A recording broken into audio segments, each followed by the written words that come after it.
qaar ka mid ardaydii hore uga baxday iskuulka hoose dhexe Maxamuud Axmed Cali Chamber haatanna wax ka barata jaamacadaha dalka isla markaana samafalayaal ayaa agab waxbarasho ku wareejiyay dugsigoodii hore ay uga dhameysteen waxbarashada hoose dhexe waxaana TV-ga Kalsan oo isagu ku sugnaa goobta wareejinta agabkani ka soo qayb galay xubno ka tirsan wasaaradda waxbarashada maamulka macallimiinta iyo ardayda dugsigaasi waxaan ugu horeyn halkaasi ka hadlay maamulaha dugsiga hoose dhexe Chamber Axmed Maxamed Faarax kuna dheeraaday mahadcelinta ardayda tani ugu horeyn waxaan mahadcelinayaa dhalinyaradii 2011-2012 oo maanta halkan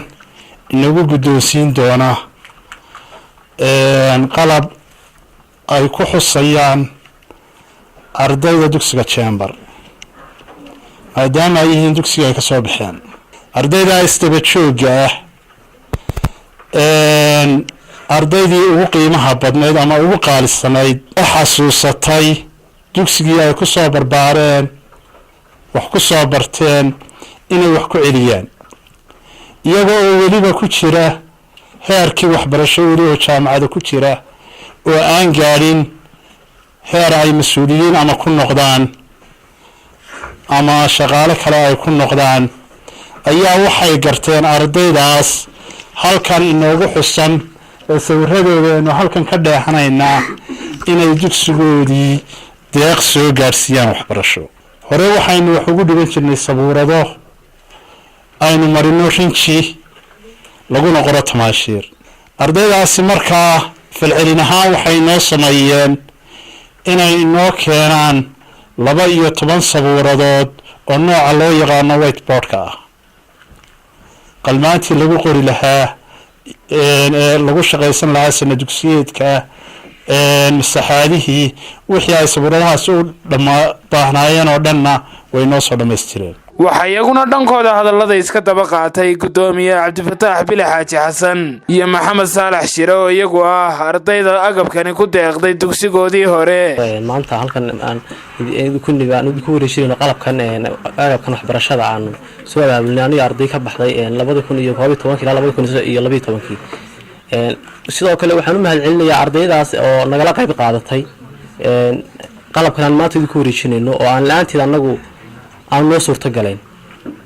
oo halkan aan ku wareejinayno oo arday ka kooban 12 alxamdulillah horta ilaahay baa mahad oo nagu guuleeyay arrinkaas oo maanta oo naga gabagabaan ku wareejinayno sidoo kale ardayda waxaan soo jeedinayaa dardaaran oo ah ardaydu inay wax akhriyaan ardayda waxa dhibta ugu weyn ay haysata markaan eegay ardayda waxa waan akhriyay marka ardaydu inay wax akhriyaan oo aan isku koobin intii uu macallinku dhigay horta anagu hawshan dhowr arday ayaan ku qabanay waayo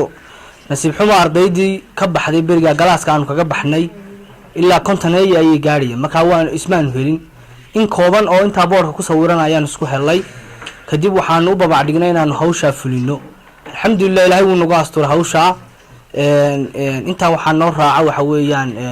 hadii qofku uu abaal loo galo uu abaalka celiyo qiimo weyn baa ugu tahay noloshiisa anagana farxad ay noo tamaanta iskuulkii aanu jahliga kaga soo baxnay nuurka ugu soo baxnay inaanu maanta agab waxbarasho aanu geeyno inta waxay raaca waxa weeyaan ardayda horta marka waxa weeyaan naga sida deeqaha waxbarasho sida weyn lagu yariyay haday hay'ad ay haday xaq dawladeed tahayba tamarteenu iska yariya dalkeenu marka waxa muhiim ah qalabkii lagu wareejiyay ama lagu siiyay inaad ilaashatid adigu ugu dambeyntiina waxaa halkaasi ka hadlay Xuseen Xasan Cabdulle oo isagu ka mid ah saraakiisha wasaaradda waxbarashada gobolka Sanaag lagu wareejinayo agabka waxbarashada